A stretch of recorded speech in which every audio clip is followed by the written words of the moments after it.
బాలా రూతుము గారు అంటే అబ్రాహ్మణ గారి యొక్క మిస్సెస్ తన భార్య మరి బాలా రూతుమక్క గారు ఈ దినమున ప్రభువునందు వారు మహిమలో ప్రవేశించినటువంటి ఒక చక్కని ప్రాముఖ్యమైన దినము. హల్లెలూయా. మరి వారి కుటుంబం తరపున కూడా ఈ దినమున కూడి వచ్చిన మనందరికీ చక్కని విందు ఏర్పాటు చేశారు. ఉపవాస ప్రార్థన కూడిక అనంతరము ఒక చక్కని విందు మన మధ్యలో ఉంది. ఆ కుటుంబం కొరకు మనం ప్రార్థన చేయాలి. దానికి ముందుగా ఈ రెండు సందర్భాలు పురస్కరించుకొని దేవుని యొక్క సన్నిధిలో దేవుని వాక్యాన్ని బహుక్లుప్తంగా మనం ధ్యానం చేద్దాం. మొదటిగా దేవుని సన్నిధిలో ఆయన ప్రార్థన మనం ఎలాగో చేయాలో, మన సమస్యలతో ఉన్నప్పుడు ఏ రీతిగా మనం విడుదల పొందాలో చక్కని కొన్ని విషయాలు ఆ మాట చెప్పుకొని కొన్ని ఆ కుటుంబానికి ఆదరణకరమైనటువంటి వాక్యాలను దేవుని సన్నిధిలో బహుక్లుప్తంగా మనం ధ్యానం చేద్దాం. చూడండి, మూల వాక్యంగా 30వ కీర్తన మనకు బాగా సుపరిచితమైనటువంటి లేఖన భాగము. 30వ సంకీర్తన దేవుని వాక్యాన్ని చదువుకున్నాం.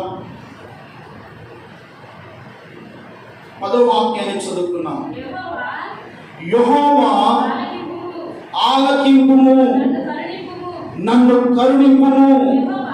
యెహోవా నాకు సహాయకుడవై ఉండుము. నా ప్రాణము మౌనముగా ఉండక నిన్ను కీర్తించినట్లు నా అంగలార్పును నీవు నాట్యముగా మార్చి ఉన్నావు. నీవు నా గోనె పట్టను విడిపించి సంతోష వస్త్రము నన్ను ధరింపజేసి ఉన్నావు. యెహోవా నా దేవా, నిత్యము నేను నిన్ను స్తుతించెదను. ప్రార్థన చేస్తున్నామండి. పరిశుద్ధమైన తండ్రి, ప్రేమాస్వరుడి, చదివిన వాక్య భాగాన్ని దీవించండి, ఆశీర్వదించండి నాయనా. ఇంతవరకు నీ సన్నిధి మాతో కూడా ఉంచి నీ మహిమ కలిగిన ఆత్మని స్థలములు కుమ్మరింపజేసి మీ సన్నిధిలో మమ్మల్ని బలపరిచారు. మీ స్తోత్రాలు. చదివిన వాక్య భాగముల నుండి మీరు మాతో మాట్లాడండి. ఈ పూట మీరు మాట్లాడితే వినాలని, ఏ సమస్యల మధ్య ఉన్నారో, ఏ పరిస్థితుల మధ్య నీ బిడ్డలు నలిగిపోయి ఉన్నారో సమస్తమును ఎరిగిన దేవుడు కనుక నీ వాక్యపు వెలుగులో నీ బిడ్డలతో మాట్లాడి నీ నామానికే మాత్రమే మహిమ తెచ్చుకోండి. వాక్యాన్ని వినగలిగిన చెవిని, గ్రహించే హృదయము మాకును ప్రసాదించమని యేసు నామమున ప్రార్థన చేస్తున్నాము తండ్రి. ఆమేన్. హల్లెలూయా. మంచిది ప్రియమైన దేవుని బిడ్డలారా, దేవుని వాక్యాన్ని మనము ధ్యానం చేయబోతున్నాం. మనం చదువుకున్న కీర్తన భాగము చాలా ప్రాముఖ్యమైన కీర్తన.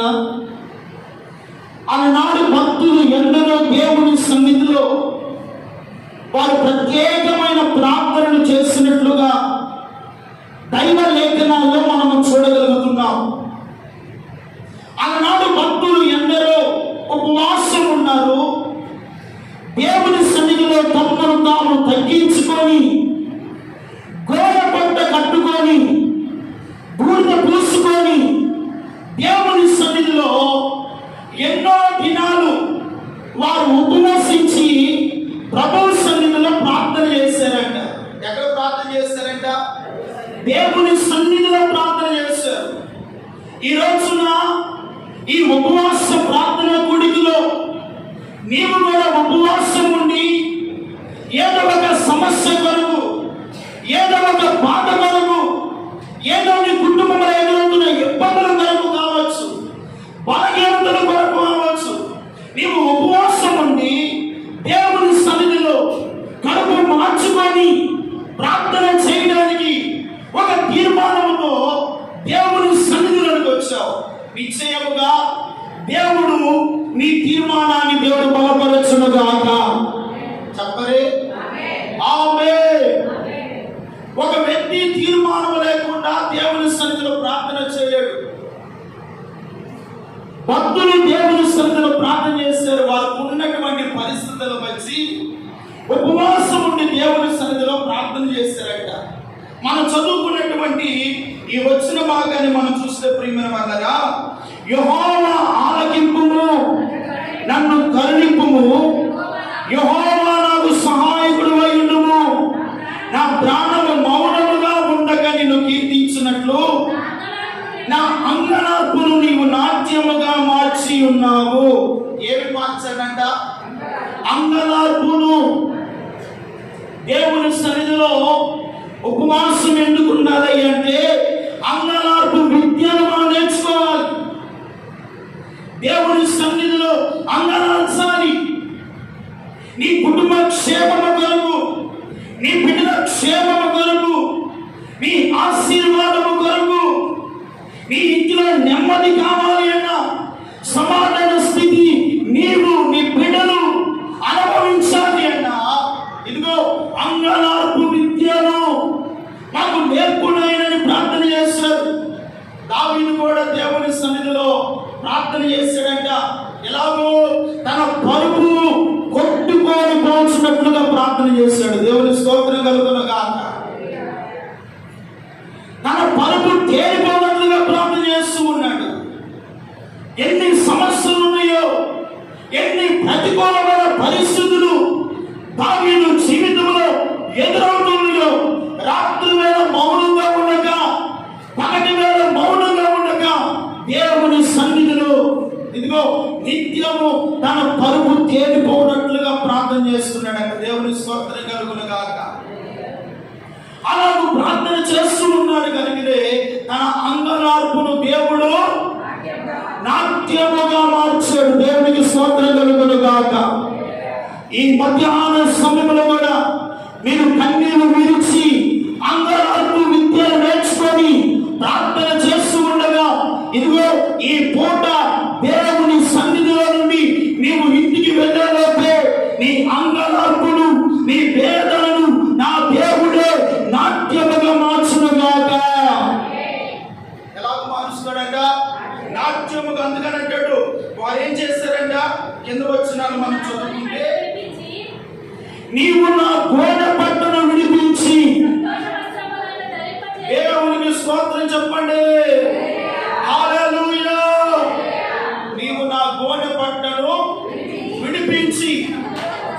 గోనె పట్ట సమస్యలకు, శ్రమలకు సాదృశ్యముగా ఉంది. ఈ రోజున నీ కుటుంబంలో ఏ సమస్యలు ఉన్నాయో, ఏ పరిస్థితులు ఉన్నాయో, ఏ రోగము నిన్ను వేధిస్తూ ఉందో నాకు తెలియదు కానీ దేవుని బిడ్డలారా, నిశ్చయముగా ఈ పూట మీరు ఒక విశ్వాసముతోను, ఒక నిరీక్షణతోను, ఒక నమ్మకముతోను ఈ పూట దేవుని మందిరంలో మీరు అడుగు పెట్టి ఉంటే నిశ్చయముగా మీ గోనె పట్టను దేవుడు విడిపించునుగాక. సంతోష వస్త్రముతో మిమ్మల్ని దేవుడు అలంకరించునుగాక. గోనె పట్ట విడిపించబడుతుంది అంటే సమస్యలు విడిపించబడుతున్నావు. రోగము నుండి నీవు విడుదల పొందుకోబోతున్నావు. శాపము నుండి, దరిద్రత నుండి విడుదలను చూడాలి అంటే ఇదిగో దావీదు వలె నీవు కూడా దేవుని సన్నిధిలో పరుపు తేలిపోతున్నట్లుగా ఏం చేయాలంట? ప్రార్థన చేయాలి. ఎలాగూ ప్రార్థన చేయాలో యోవేలు గ్రంథము ఒక్క మాట చదువుకున్నాం. యోవేలు గ్రంథము 1వ అధ్యాయము 8వ వాక్యాన్ని చదువుకుంటే, యోవేలు గ్రంథము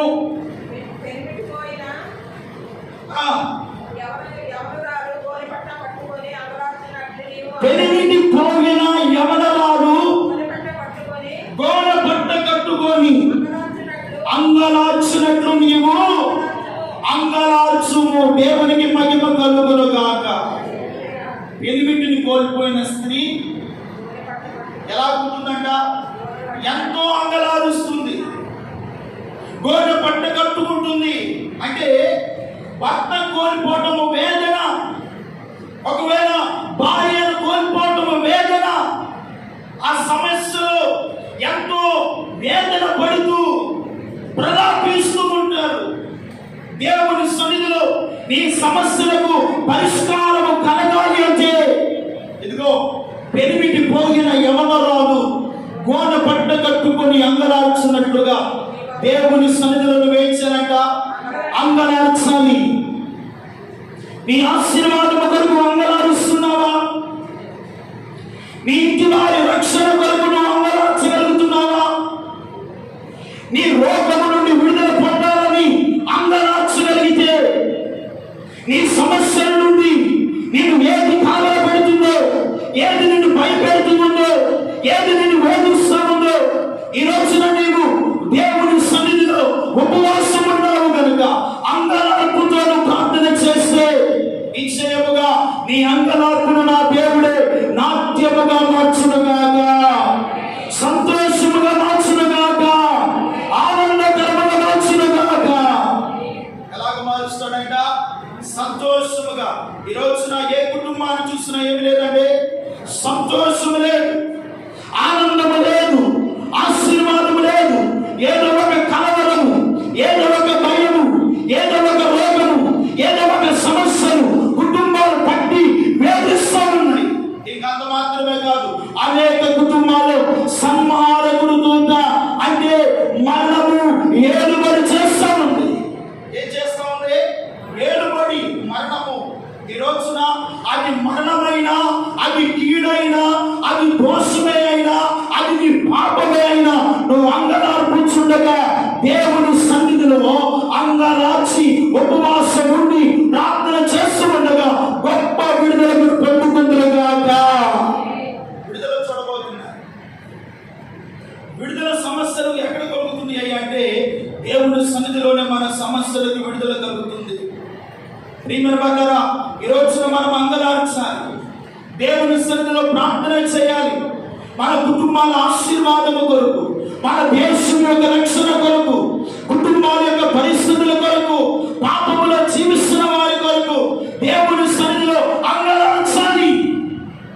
ఇంకా అంత మాత్రమే కాదు, ఇన్ని ఇంటి వారి రక్షణ కొరకు కూడా దేవుని సన్నిధిలో ఏం చేయాలి? అంగలార్చాలి. అయ్యా, నా భర్త మారలేదు, నా బిడ్డలు మారలేదు, నా భార్య మారలేదు, ఈ పరిస్థితులు ఏమిటయ్యా అని దేవుని సన్నిధిలో అంగలార్చాలి. దేవుని బిడ్డలారా, ఈ రోజున దేవుని సన్నిధిలో నీకున్న సమస్య నుండి విడుదల పొందాలి అంటే దావీదు ఒకటే చేశాడు. యెహోవా ఆలకింపుము, నన్ను కరుణింపుము, యెహోవా నాకు సహాయకుడు అయి ఉండుము. ఎలా ఉండమంటున్నాడు? నాకు సహాయకుడు అయి ఉండుము. నా అంగలార్పును నీవు నాట్యముగా మార్చునైనా, నా గోనె పట్టును విడిపించయ్యా, నాకు సంతోష వస్త్రములు ధరింపచేయి అంటున్నాడు. దేవుని బిడ్డలారా, ఇంకా దేవుని సన్నిధిలో ఎలాగో అంగలార్చాలో ఒక్క మాట మనం చూస్తే పరిశుద్ధ గ్రంథమైన బైబిల్లో నుండి ఇర్మియా గ్రంథములో ఒక చక్కని మాట రాయబడింది. 6వ అధ్యాయము 26వ వచనాన్ని మనం చూస్తే, నా జనమా పాడు చేయవాడు హఠాత్తుగా నా మీదకి వచ్చుచున్నాడు, గోనె పట్ట కట్టుకొని బూడిద చల్లుకొనుము, ఏక కుమారుని గురించి దుఃఖించినట్లుగా దుఃఖము సల్పుము, ఘోరమైన దుఃఖము సల్పుము అంటున్నాడు. ఏ దుఃఖం అంట? ఘోరమైన దుఃఖము. ఏక కుమారుడు కోల్పోతే ఆ తల్లిదండ్రులకి ఎక్కడో చెప్పలేని దుఃఖము కలుగుతుందండి.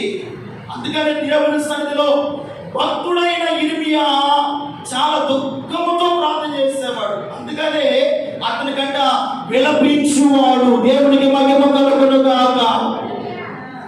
విలాపు వాక్యములు కూడా రాస్తుంది ఇర్మియా. దేవుని సన్నిధిలో విలపిస్తూ, కన్నీరు కారుస్తూ, దేవుని సన్నిధిలో విజ్ఞాపన చేస్తూ, మనవి చేస్తూ, దుఃఖిస్తూ, ప్రార్థన చేస్తూ ఉన్నాడు. ఆ భక్తుడైన ఇర్మియా ద్వారా దేవుడు మాట్లాడుతున్నాడు. నా జనమా పాడు చేయవాడు హఠాత్తుగా నా మీదకి వచ్చుచున్నాడు. ఈ రోజున కుటుంబాలను పాడు చేయవాడు, సమస్యలను పాడు చేస్తున్నవాడు, బిడ్డలను నాశనం చేస్తున్నవాడు, దేశాన్ని పాడు చేస్తున్నవాడు హఠాత్తుగా ఏం చేస్తున్నాడు? మా మీదకి వచ్చుచున్నాడు.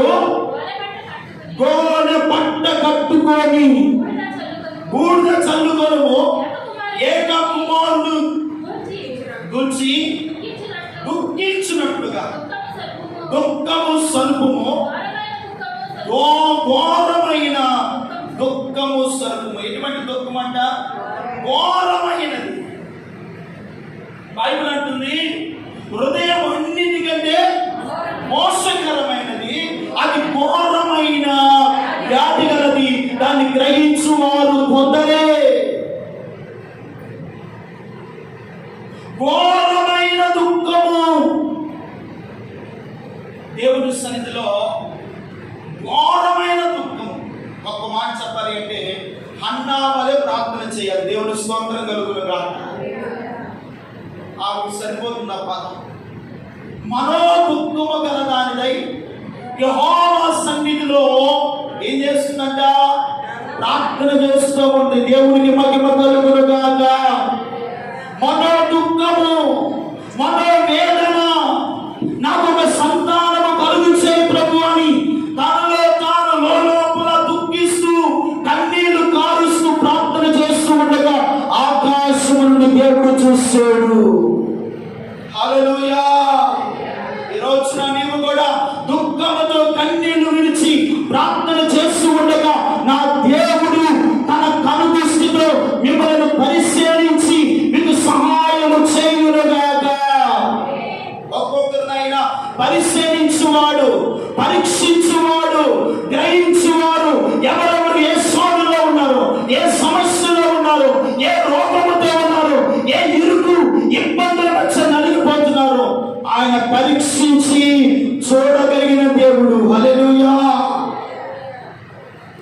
ఆయన చూడగలిగిన దేవుడు కనుక నీవు కూడా ఏం చేయాలంటే దుఃఖము సలుపుము, ఘోరమైన దుఃఖముతో ఏం చేయాలంటే నీవు ప్రార్థన చేయము అన్నాడు. యూదులు చంపబడుతుండగా సుసందరంలో ఉన్నటువంటి రాణి అయిన ఎస్తేరు మొద్దుకై ఉపవాసం ఉండి 3 దినములు గోనె బట్ట కట్టుకొని దేవుని సన్నిధిలో ప్రార్థన చేశారంట. దేవునికి మహిమ కలుగునుగాక. ఎక్కడ ప్రార్థన చేశారంట? దేవుని సన్నిధిలో. ఘోరమైన సమస్య ఏమిటంటే ఇక యూదులందరూ కనబడకుండా కనుమరుగు చేయబడాలి. ఆ జాతి అనేది ఈ సుసంగనందు ఈ కోటలో ఇక వారి పేరు అనేది కనబడకూడదు అన్న ఆలోచన కలిగినటువంటి పరిస్థితులు మనం ఎరిగిన వారమేనండి. ప్రియమైన వాళ్ళరా, రాణి అయిన ఎస్తేరు రాజకోటలో ఉంది, మొద్దుకై రాజు గుమ్మమునందు ఉన్నాడు. యూదులందరూ ఒక చోట సమాజముగా కూడి ఉపవాసం ఉండి గోనె పట్ట కట్టుకొని బూడిదలో కూర్చొని కన్నీళ్లు విడిచి ప్రార్థన చేశారంట. దేవుని స్తోత్రం కలుగునుగాక. ఏం చేశారంట? కన్నీళ్లు విడిచి ప్రార్థన చేశారు. 3వ దినము రాత్రి మునిపే దేవుడు తన అద్భుతమైన కార్యాలు చేసి యూదులందరికీ దేవుడు గొప్ప విజయాన్ని ఇచ్చాడు. చెప్పగలిగిన దేవుడికి మహిమ కలుగునుగాక. అంటే వారి అంగలార్పులు దేవుడు ఏం మార్చాడు? నాట్యముగా మార్చబడింది. వారి సమస్యలు తొలగిపోయి, వారి కన్నీళ్లు, వారి దుఃఖము ఎగిరిపోయినట్లుగా ఈ రోజున ఉపవాసం ఉండి ప్రార్థన చేస్తూ ఉండగా నీ దుఃఖము, నీ నిట్టూర్పులు ఎగిరిపోవునుగాక. బాధపడవద్దు, దిగులు చెందవద్దు, వీధి చెందవద్దు. దేవుని మీద విశ్వాసం ఉంచు, ప్రార్థన చేయి. మనము కూడా ప్రార్థన చేయాలి. ఈనాడు ప్రియమైన వాళ్ళారా, యెరూషలేము యొక్క క్షేమము కొరకు మనం ఏం చేయాలంటే ప్రార్థన చేయాలి. కారణం ఏమిటో తెలుసా? ఇదిగో ఇప్పుడే ప్రారంభమవుతున్నటువంటి ఒక యుద్ధము యెరూషలేములో. ఇదిగో ఇశ్రాయేలు మ్యాపు, ఇశ్రాయేలు యొక్క ఆ గోత్రం అనేది మ్యాపులో ఉండకుండా తుడుపు వేయాలని యుద్ధము ప్రారంభమైంది. దేవుని సన్నిధిలో మనం ప్రార్థన చేయాలి. యెరూషలేము యొక్క క్షేమము కొరకు ప్రార్థన చేయాలి. యెరూషలేమా, నిన్ను ప్రేమించు వారు ఏమవుతారంట? వర్ధిల్లుతారు. దేవునికి స్తోత్రం కలుగునుగాక. ఇప్పుడు ప్రజెంట్ యుద్ధం జరుగుతూ ఉంది. ఇదిగో ఆనాడు సుసంగతులు ఉన్నటువంటి యూదులు ఉపవాసం ఉండి ప్రార్థన చేసినట్లుగా మన దేశం కొరకు మనం ప్రార్థన చేయాలి. హల్లెలూయా. మన కుటుంబాల క్షేమం కొరకు ప్రార్థన చేయాలి. మన దేశం యొక్క రక్షణ కొరకు ప్రార్థన చేయాలి. కన్నీరు కాచాలి, దుఃఖము సంపాది దేవుని సన్నిధిలో భారముతో ప్రార్థన చేస్తే దేవుడు అసాధ్యమైన కార్యాలు దేవుడు ఏం చేస్తాడంట? సాధ్యపరచగలిగిన దేవుడు. ఒకడు యుద్ధానికి ప్రారంభమయ్యి హెలికాప్టర్లో వెళ్తుంటే ఈ యెరూషలేము అనే ప్రాంతము యూదులు ఉండకుండా నాశనం చేయాలని వాడు చెప్పి ప్రయాణం అవుతుంటే అక్కడికక్కడ విమానం ఏమైపోయిందంట? కూలిపోయింది, చనిపోయాడు, కనుమరుగైపోయాడు. మన దేవునికి విరోధముగా రూపింపబడిన ఏ ఆయుధం, ఏ రాజ్యము వర్ధిల్లదు. హల్లెలూయా. ఎందుకంటే మన దేశము కొరకు సకల కోటి పరిశుద్ధులు మానగా ప్రార్థన చేస్తూ ఉన్నారు. ఏం చేస్తున్నారంటే మానక ప్రార్థన చేస్తూ ఉన్నారు. మనకు దుర్దినాలు సంభవించబోతున్నాయి. ప్రభువు రాకడ సమీపించబోతుంది.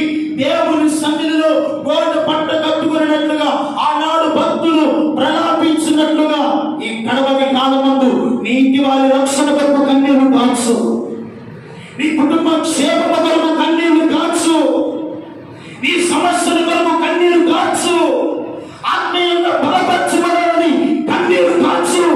ఇంకా పాపంలో ఎంత కాలం జీవించినా ఉపయోగం లేదు. రాబోతున్న వాడు త్వరగా వస్తున్నాడు. కన్నీరు కాచి గోడ పట్టని అనుభవం నుండి విడుదల పొందుకొని ఒక మహిమగిరిన ఆత్మచేత నింపబడితే దేవుని మహిమగిరిన రాజ్యానికి వారసులం అవుతాం. హల్లెలూయా. కాబట్టి దేవుని బిడ్డలారా, ఈ మధ్యాహ్న సమయంలో మనము దేవుని సన్నిధిలో ప్రార్థన చేయాలి. విశ్వాసముతో, నిరీక్షణతో, భక్తితోను, శ్రద్ధలతోను దేవుని సన్నిధిలో, ఆయన సన్నిధిలో మనము ప్రార్థన చేస్తూ ఉండగా దేవుడు మన ప్రార్థన వినంట. మన అంగలార్పును దేవుడు ఎలాగ మారుస్తాడంట? నాట్యముగా మారుస్తాడు. దేవుడికి మహిమ కలుగునుగాక. నీ గోడ పట్ల ఈ పూట ప్రార్థన చేస్తూ ఉండగా ప్రతి సమస్యకు విడుదల మీరు పొందుకొందురుగాక. విడుదల పొందుకోవాలి. మీరు మీకు ఎంతకాలం అని విడుదల లేకుండా ఉంటారు? పాపము నుండి విడుదల పొందాలి, రోగము నుండి విడుదల పొందాలి, దరిద్రత నుండి విడుదల పొందాలి, దీర్ఘకాలపు బలహీనతల నుండి. సంగమా మీరేం పొందాలంటే విడుదల పొందాలి అంటే దేవుని సన్నిధిలో మీరు ఏం చేయాలంట? అందనార్చాలి. ఎలాగ చేయాలంట? అందనార్చాలి. అందుకనే యోవేలు గ్రంథంలోనే 2వ అధ్యాయం అనుకుంటా ఒక మాట రాయబడింది. చూడండి, యోవేలు గ్రంథం 2వ అధ్యాయము 3వ అధ్యాయము. ఇప్పుడైనను అనే మాట ఉంది. ఇప్పుడైనా మీరు ఉపవాసం ఉండి కన్నీళ్లు విడుచుచు దుఃఖించుచు మనవ పూర్వకముగా నా యొద్దకు రండి. చప్పగా దేవుడికి మహిమ కలుగునుగాక. ఎలాగ రావాలంట? మనవ పూర్వకముగా మనస్సు పూర్తిగా దేవుని ఎదుగు రండి, కన్నీరు కాచండి. ఇప్పుడైనా ఉపవాసం ఉండండి. ఈ కడవరి కాలమందు సంగమా మీరు ఉపవాసం ఉండి ప్రార్థన చేస్తూ ఉండగా విడుదల మీరు చూడబోతున్నారు, ఆశీర్వాదాలు మీరు చూడబోతున్నారు, గొప్ప మేలు దేవుని సన్నిధిలో పొందుకోబోతున్నారు. భయపడవద్దు, దిగులు చెందవద్దు. అందుకనే మనవపూర్వకంగా నా యొద్దకు రండి.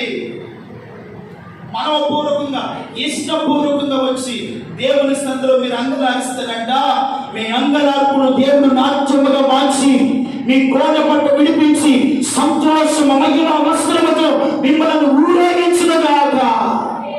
మిమ్మల్ని నడిపిస్తాడని భయపడవద్దు, దిగులు చెందవద్దు. ఈ కడవరి కాలమందు సంఘములో ఉన్నటువంటి బిడ్డలు ఉపవాసముని ప్రార్థన చేయగలిగితే భక్తుల జీవితాల్లో కార్యాలు చేయనట్లుగా మీ జీవితాల్లో దేవుడు కార్యము చేయడా? నిశ్చయముగా నా దేవుడు కార్యము ప్రారంభించునుగాక. ఇదిగో హిజ్కియా కూడా మరణమవబోతున్నావు, ఇక నీ ఇంటిని చక్కపరుచుకోనగానే దేవుని ఎందుకు వెళ్ళాడు? మొక్కము గోడ కట్టు తిప్పుకున్నాడు. దేవుని సన్నిధిలో ఉపవాసం ఉండి కన్నీరు కాచే చేశాడంట, ప్రార్థన చేశాడు. హిజ్కియా ప్రార్థన దేవుడు ఆలకించడం లేదా? నీ ప్రార్థన దేవుడు ఆలకించబోతున్నాడు. నీ వేసే కేక దేవుడు వెళ్ళబోతున్నాడు. నువ్వు కాచిన కన్నీరు దేవుడు చూడబోతున్నాడు. నువ్వు ప్రలాపించే వేదనను దేవుడు చూడబోతున్నాడు. భయపడవద్దు, దిగులు చెందవద్దు. విశ్వాసముతో, భక్తి శ్రద్ధలతో దేవుని పాదాలు సమీపించండి. నిశ్చయముగా మీ జీవితాల్లో నా దేవుడి కార్యములను జరిగించును గాక, అద్భుతాలు చేయును గాక, ఆశ్చర్య కార్యాలు పొందుకును గాక. భయపడవద్దు. ఆదర్శిగా ఆ రీతిగా మీరు ప్రార్థన చేస్తే అలనాడు భక్తులు జీవితాల్లో కార్యాలు చేస్తున్న దేవుడు ఈ కడవరి కాలమందు మన జీవితాల్లో కార్యములను దేవుడే చేయును గాక. భయపడవద్దు, దిగులు చెందవద్దు, కలవరపడవద్దు. సమస్య ఉందని బాధపడనక్కర్లేదు. కన్నీరు కాచి రోదన చేయి.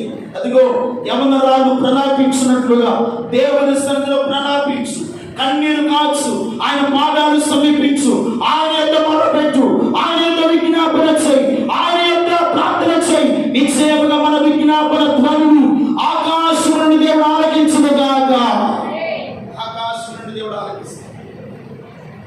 దేవుని సన్నిధిలో మనపూర్వకంగా ప్రార్థన చేయి, ఇష్టపూర్వకంగా ప్రార్థన చేయి. ఏదో నామకార్థంగా కాదు, ఏదో ఉపవాసం ఉన్నాం కదా అని కాదు, ఏదో దేవుని సన్నిధికి వెళ్ళాలని కాదు. ఇదిగో ఈ మాసంలో మనపూర్వకంగా మీరు ప్రార్థన చేయండి. మనపూర్వకంగా ఆశీర్వాదము దేవుని అనుగ్రహించును గాక. మనపూర్వకంగా ఆయన జీవిస్తాడు. ఆయన కూడా మనస్ఫూర్తిగా మీ జీవితాల కార్యాలు చేస్తాడు. ఏదో ఆచారంగా ఉండాలి కదా, రావాలి కదా అన్నట్లుగా కాదు. ఒక విశ్వాసంతో మనపూర్వకంగా ఆయన ఎందుకు ఉపవాసం ఉండి కన్నీరు కార్చాలి. దేవుని స్తోత్రం కలుగును గాక. ఇంకా మన ప్రాంతం రక్షించబడవలసిన వారు ఎంతమంది లేరండి. మన ఇంటి వారు ఇంకా ఎంతమంది మార్చబడవలసిన వారు లేరండి. ఇంకా మన బిడ్డల కొరకు మనం కన్నీరు కార్చాలి. ఇంకా మన భర్తల కొరకు మనం కన్నీరు కార్చాలి. ఇంకా మన భార్యల కొరకు మనం కన్నీరు కార్చాలి. ఇంకా మన దేశం కొరకు మనం కన్నీరు కార్చాలి. మన ప్రాంతాల రక్షణ కొరకు మనం కన్నీరు కార్చాలి. కన్నీరు కార్చాలి. అందుకని అంటాడు ఇర్మియా అంటాడు, అంగలార్పు విద్యను నాకు నీవు నేర్పించయ్యా అని ప్రార్థన చేస్తాడు. దేవుని సన్నిధిలో అంగలార్చాలి. దేవుని కార్యాలు మనం చూడబోతున్నాం. దేవుని వేలు మనం అనుభవిస్తున్నాం. ఇగో గడిచిన మాసంలో దేవుడు అన్నాడు, మీ బలహీనత యందు నా శక్తి మీకు పరిపూర్ణంగా ఇస్తానన్నాడు. ఇదిగో ఏదో ఒక బలహీనతలున్న సమస్యలున్న దేవుడు ఈ రోజు వరకు మన బలహీనతలో దేవుడు తన శక్తిని ఇచ్చాడా లేదా, తన బలమునిచ్చి కాపాడుతూ వచ్చాడా లేదా. ఈ మాసంలో కూడా మీరు దుఃఖిస్తూ కన్నీరు కారుస్తూ మనవపూర్వకంగా వచ్చి ప్రార్థన చేస్తానంట. మీ అంగలార్పును దేవుడు ఈ మాసంలో ఇచ్చేయబోతున్నాడంట. నాట్యముగా దేవుని స్తోత్రం కలుగును గాక. కొవ్విన తోడలు గంతులు వేసినట్లుగా ఆరోగ్యముగా మీరు గంతులు వేయును గాక. గంతులు వేసే శక్తిని మీకు అనుగ్రహించును గాక. పరిశుద్ధాత్మ శక్తి మిమ్మల్ని తాకులుగా వేస్తున్నాము. భయపడు, ధైర్యం తెచ్చుకొని ప్రభు పాదాలు సమీపి. మంచిదండి. ఈరోజున క్రీస్తేశ్వరాలు మరి బాగా రూతుమక్క గారు ప్రభు నన్ను నిద్రించి ఎన్ని సంవత్సరాలన్నా 6 సంవత్సరాలు దేవుడు తన దాసుని, తన బిడ్డలను దేవుడు ఓదార్చాడండి, ఆదరించాడు. ఈ 7వ సంవత్సరంలోకి దేవుడు నడిపించాడు. బైబిల్ అంటే 112వ కీర్తన ఒక మాట రాయబడింది. 112వ కీర్తన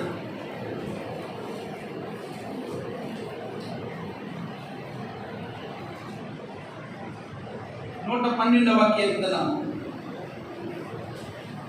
6వ వచనము కింద 2వ లైన్, నీతిమంతులు నిత్యము జ్ఞాపకములో ఉండురు. ఎవరు జ్ఞాపకంలో ఉంటారంట? నీతిమంతులు నిత్యము జ్ఞాపకములో నుందురు. సామెతల గ్రంథము 10వ అధ్యాయము 7వ వచనం అంటాడు, నీతిమంతుని జ్ఞాపకము చేసుకునుట ఆశీర్వాదకరము. దేవునికి మహిమ కలుగునుగా. ఈ దినమున బాలా రూతుమక్క గారిని మనము జ్ఞాపకము చేసుకుంటున్నామంటే అది కుటుంబానికి, సంఘానికి ఏమాత్రమైనను ఆశీర్వాదకరం. ఎందుకంటే తన దాసురాలు కూడా ఈ లోకంలో ప్రయాణం చేస్తూ దేవుని ఆరాధించి, దేవుని కలిగి, ఒక సంఘ సహవాసాన్ని కలిగి దేవునికి నమ్మకస్తురాలుగా బ్రతికింది. తన పిలుపు కాలము రాగానే దేవుడు పిలుచుకున్నాడు. దేవునికి వయస్సుతో భేదం అనేది లేదు.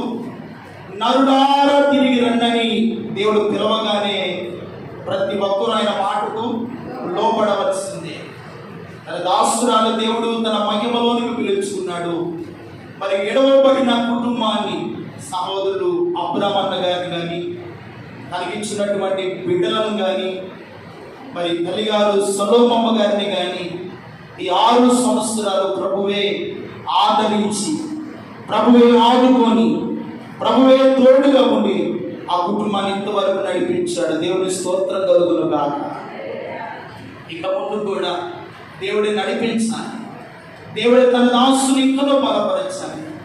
ఆత్మీయ జీవితంలో ఇంకనూ దేవుడు ఉన్నతమైనటువంటి కృపలో దేవుడు తన దాసుని బలపరుచున్నట్టుగా, మరి తన కుమార్తెను, తన అల్లుడిని, తనకిచ్చినటువంటి కుమారుడు దయాకరుని, మరి తల్లిగారు సొలొమమ్మ గారిని దేవుడే ఆదరించినట్లు, బలపరుచున్నట్లుగా, క్షేమమును, నెమ్మదిని దేవుడు ఆ కుటుంబానికి దయచేసినట్లుగా. అందుకనే బైబిల్ గ్రంథంలో అంటాడు, నా అంతరంగమందు విచారములు ఎంచగా నీ గొప్ప ఆదరణ నా ప్రాణములకు. నిజమేనండి, దేవుని గొప్ప ఆదరణే తన దాసుని ప్రాణమునకు నెమ్మది కలుగు చేసింది. దేవుని స్తోత్రం కలుగునుగా. అన్న కూడా కొన్ని సందర్భాల్లో బాధపడిన పరిస్థితులు ఉన్నాయి, వేదపడినటువంటి పరిస్థితులు ఉన్నాయి. కానీ దేవుని గొప్ప ఆదరణ తన దాసుని ఆదరించగలిగింది. హల్లెలూయా. మరి ఇంకా దేవుని గొప్ప ఆదరణ, సమాధానము, నెమ్మదిని, ఆశీర్వాదము దేవుడి సంవత్సరములో కూడా అనుగ్రహించింది. ఒక రోజున తన దాసురాని మహిమలో మనము చూస్తామన్న నిరీక్షణ, విశ్వాసము దేవుడు మనకి ఇచ్చాడు. దేవుని స్తోత్రం కలుగునుగా. మరి ధైర్యం తెచ్చుకొని ఆ కుటుంబ ఆదరణ కొరకు, ఆ కుటుంబం యొక్క ఆశీర్వాదము కొరకు మనం ప్రార్థన చేయాలి. అందుకని నీతిమంతులు నిత్యము జ్ఞాపకములో నుందురు.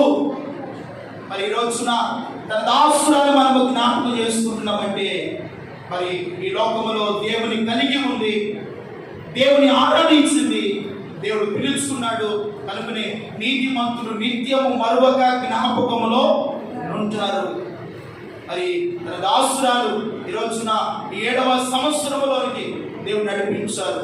ఈ సంవత్సరంలో కూడా తన దాసురాలు విడిచిపోయినటువంటి కుటుంబానికి దేవుడు తోడుగా ఉండి ఆదరిస్తూ, బలపరుస్తూ, తన దాసురాలు లేని లోటును ఇంతవరకు తీర్చిన దేవుడు ఇక ముందున్నటువంటి దినాల్లో కూడా ఉన్నతమైన క్షేమము, ఆదరణ, ఓదార్పు, సమాధానములు కుటుంబానికి ఇచ్చి, దేవుడే ధైర్యపరిచి, దేవుడే బలపరిచి, దేవుడే తోడుగా ఉండి ఆ కుటుంబాన్ని ముందుకు కొనసాగించి నడిపించును గాక. ఆమేన్. అట్టి కృప పరిశుద్ధాత్మ దేవుడు మనకు దయచేయును గాక. ఆమేన్. తల వంచండి, ప్రార్థన చేద్దాం. తల వంచండి, ప్రార్థన చేద్దాం. దేవుని బిడ్డలారా, ఈ మధ్యాహ్న సమయంలో దేవుని సన్నిధిలోకి వచ్చాం, దేవుని సముఖంలోకి వచ్చాం. ఇదిగో దేవుని వాక్యాన్ని మనం